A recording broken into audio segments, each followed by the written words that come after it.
Now I would like to bring to the stage Melanie Bradley. She'd like to share her personal story with us.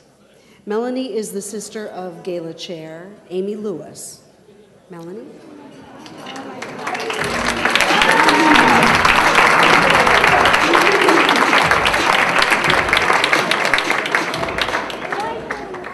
Good evening. I'm Melanie Bradley. I am honored to be here tonight to share my personal experience with type 1 diabetes. I'd like to start by thanking you all so much for being here. I'm very grateful to JDRF for bringing you all together at this gala in support of finding a cure. I have had diabetes for over 31 years. I was diagnosed on March 9th, 1979, when I was only 10 months old.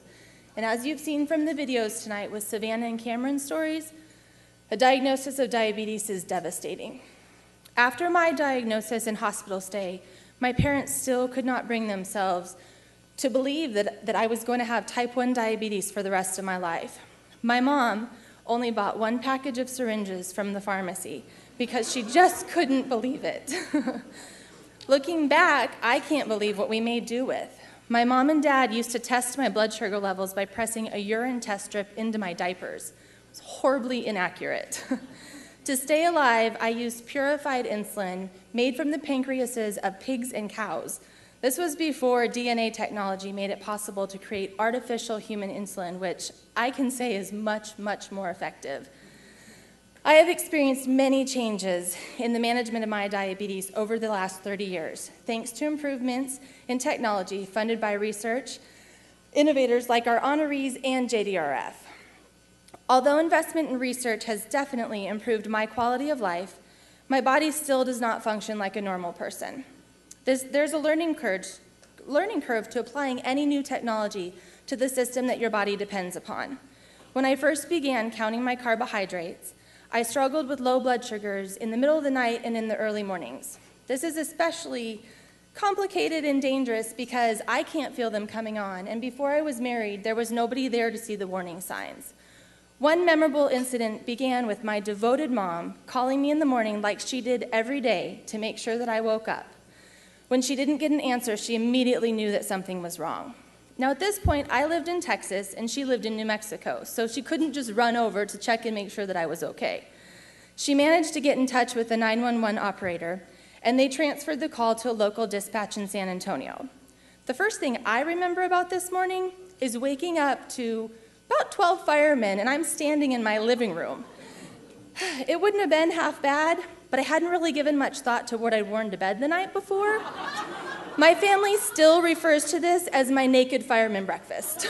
Yeah. I can laugh about it now, but it still just goes to show that no matter what kind of control you have, things happen. I am a good diabetic. I do what I'm supposed to do, and I follow the rules. There's just no avoiding these challenges. Luckily, things like this didn't happen too often because I have an amazing family, and now I have a wonderful husband. Diabetes is most definitely a family disease. Moms, dads, sisters, brothers, husbands, wives, grandparents, everybody has to learn about insulin injections and blood sugar tests, balancing food and exercise, stress and hormones, and the dangers of those inevitable high and low blood sugars, including the possibility of seizures or a coma, or a visit from your local fire department. When I was 5 years old, I learned how to do my own insulin shots, but I was terrified. My dad, who's not a diabetic, let me practice sticking needles into his arm so I would be less afraid. I know, he's wonderful. When I first began wearing an insulin pump, again, I was really, really terrified of a new change. My amazing husband wore an inactive pump for a week so he could clearly understand what I go through every day. My family is everything, and they will support me until there is a cure.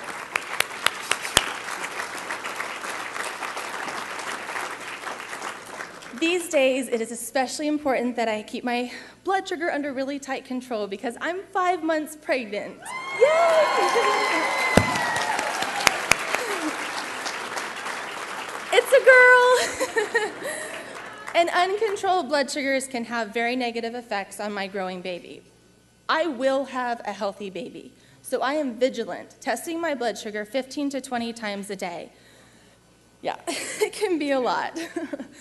I know I am incredibly lucky because so far I have avoided most of the frightening complications. Diabetes is quietly putting extra stress on all of my major organs and circulatory system, making it likely that I will experience complications like blindness, neuropathy, maybe even loss of a limb. I know that because I have had diabetes for so long, my chances for developing some of these complications increase exponentially with each year. What will my future hold? Will I be able to see all the amazing things that my kids do as they're born and as they develop? This may seem extreme to some of you, but to every diabetic out there, it is very, very real. Like I said before, I have taken good care of myself, but the bottom line is insulin is not a cure. I have always appreciated my parents. They have been my lifeline. But knowing that I will have my own daughter soon gives me cause to stop and really think about the sacrifices that they've made for me. I put myself in my mother's shoes when they told her that her baby would have diabetes and need to take insulin for the rest of her life. I do not want my daughter to have diabetes. I cannot imagine poking my baby girl's tiny fingers or trying to teach her how to use an insulin pump before she learns how to write. Diabetes runs in my family.